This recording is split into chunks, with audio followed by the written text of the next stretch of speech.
Hey YouTube, Truck Diva on the scene. I just wanted to do my review on prom and how I feel, whether it was good or whether it was bad. I did one video but I took it down because I'm new to YouTubing, so I'm not used to being on the camera like that. And by the way, this is Miley. This is my best friend. Gotta have some kind of friend on the road when you're trucking, especially as a female. Whether you female, male, everybody needs a companion. But not that type of companion, you know what I'm saying? But, I feel like prom is pretty cool. I came in on a Greyhound. I paid like $100 fee, and I think it was a couple other fees, and I paid that. Then they paid my ticket to come in and come to prom. The first day, you could get to the Greyhound station, and then you call the shuttle number that they give you, and the shuttle people come and pick you up. And the shuttle is pretty quick and fast. So once they come pick you up, you go into the hotel, the campus. The prom campus is a hotel, and they assign you a room after orientation in a classroom. So they get everybody in the classroom, and they introduce you to the program. Then they make everybody go up to the front and get like a little box, sandwich lunch with chips and the sandwich and the soda or drink. So you get your room. You can either pick your roommate, or they'll just give you one. You're going to have a roommate most likely. Sometimes you won't. But after that, you're a week in there studying for your permit test. But I suggest that you already take your permit, because if you come in with your permit, that's less of a headache. You don't have to, study hard, be like, oh man, I hope I pass. If I don't pass, they're going to send me home. So it used to be before where you couldn't take your test, because they say they only took Missouri permits. But now when I came in, which was probably about 4 months ago, they taking out of state permits. So to be prepared, come in with your permit, because that does save headache and time. So while everybody's studying for their permit, you just be chilling in your room, getting ready to practice for your PSD phase, which is most likely the second week.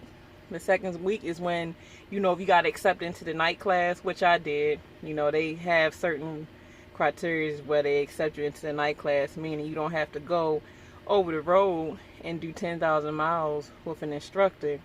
You stay in your hotel, and they have like a pad, at prom that you just make sure you get to every night, to practice your maneuvers and everything else. So, but if you are with a PSD instructor, which is over the road, you on the truck, day in and day out, and for 10,000 miles, and this instructor is supposed to teach you maneuvers, how to drive, things of that nature, so you can pass the CDL driving test. And I mean, it's cool and everything, but them instructors can be a little bit much. But overall, in the PSD phase, you get $200 that's advanced, but you have to end up paying it back once you get into your TNT phase. So now, after about, I say 2 to 3 weeks. If in 2 to 3 weeks you can't seem to get it, or you just not passing the test, you gotta go home. Home, they will send you packing, and most likely you're gonna have to pay your way home. Whether you can't pass your permit test, whether you can't just pass the driving test. Either way, if I was y'all, bring some kind of money or something, or you can, once you get in the PSD phase, you probably could use the money they advance you to get home if you feel like they're about to send you home. Okay, all in a nutshell though, if you get past your PSD phase, you're going to be, oh, that was a call, guys. But I'm back. I was interrupted by a phone call, but I was just saying, once you get into your TNT phase is when you start getting paid your guarantee pay of $700 a week, and this is all prime now. Now, $700 a week don't mean $700 a week. $700 a week means before taxes. So taxes varies according to everybody, whether you got kids, married, blah, blah, blah. So I got children, married. So of course, I was bringing home like $5 something a week after taxes. But, also too, like I was saying before on the first video, if you don't even get past the PSD phase, they say you shipping home. So come with some type of money, or if you in PSD phase, use that money potentially if you're just not getting it. because a lot of people have a hard time learning to shift the gears, downshifting and everything of that nature. So after that is TNT phase, which is 30,000 miles. Man, I got 2 instructors. One instructor, she was cool, but she kept getting sick going home. So that made my time last. At the most part, you know, if loads are good, your TNT phase of 30,000 miles should last no more than a month, month and a half. When it's good, maybe 2 months. But because I kept getting wild instructors, man, mine went to like 3 months, and I was kind of mad. So, you know, let's try this again.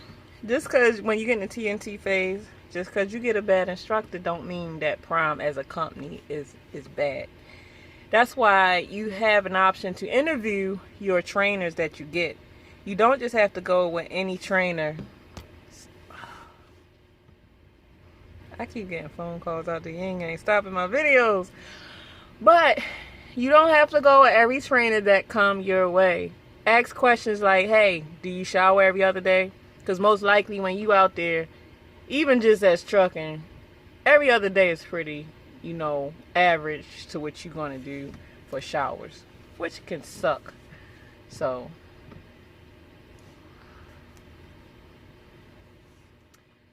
oh, I'm back again.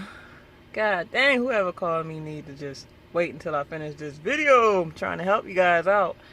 But like I said, every other day for showers, ask your trainer about showers. Ask them how do they run their truck. Because my trainer, she has something stupid and simple as soon as you get on the truck, take your shoes off when you get in the passenger seat. Don't bring your shoes to the back bunk, which I get that, because I'm starting to even do that now, because you don't want to carry germs in the wear. You know, you pretty much lay your head. So that's cool, but she was being a fucking bitch about it, you know what I'm saying? Yeah. But, you know, after you do your 30,000 miles, if you don't have no accidents, you're driving pretty safe, you're doing everything you're supposed to do, you know, you get into your upgrade phase, which is either you have a choice to lease or to go company. Now, most people always ask the question, should I lease first or should I go company? Well, it's up to you. If you're a business-minded person, maybe your dad did trucking or your uncle did trucking and they mentored you before you came here, or you came with some experience and you kind of know a little bit, or it's some of the, or just a business-minded person of leasing. Let me get to the loan. Of leasing, you know, I would do it because, oh my goodness, stop calling.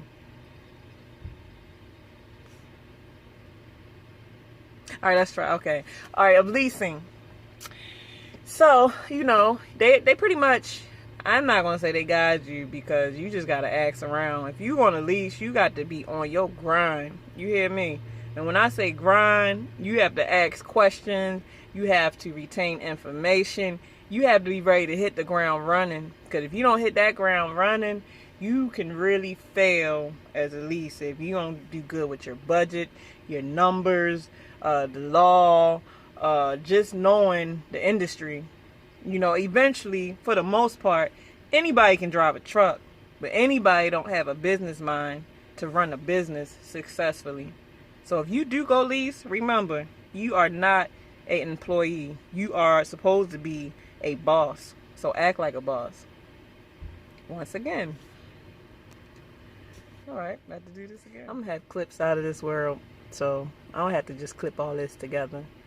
But, you know, if you just want it easy and you want to make your little average of $1,000 a week as a company driver with your benefits, and you just like it simple, then company it is. But for the most part, you know, look, she must be having a nightmare. Ain't that crazy? Yeah, but shoot, and then as least, if you want to bring your dog, you know, you're free to do it. As least, you got more freedom. As company, you got to pay, I think, a deposit or some bull crap, and acts and this, that, and the third. I mean, there's a lot of pros and cons with company and with lease, but personally, hopefully I do good, which I know I am. I'm a lease driver. So, all in all, I have to give Prime 5 thumbs up. Well, these ain't thumbs, but 1 thumb and 4 fingers up, which equals 5. So, yeah. Bye.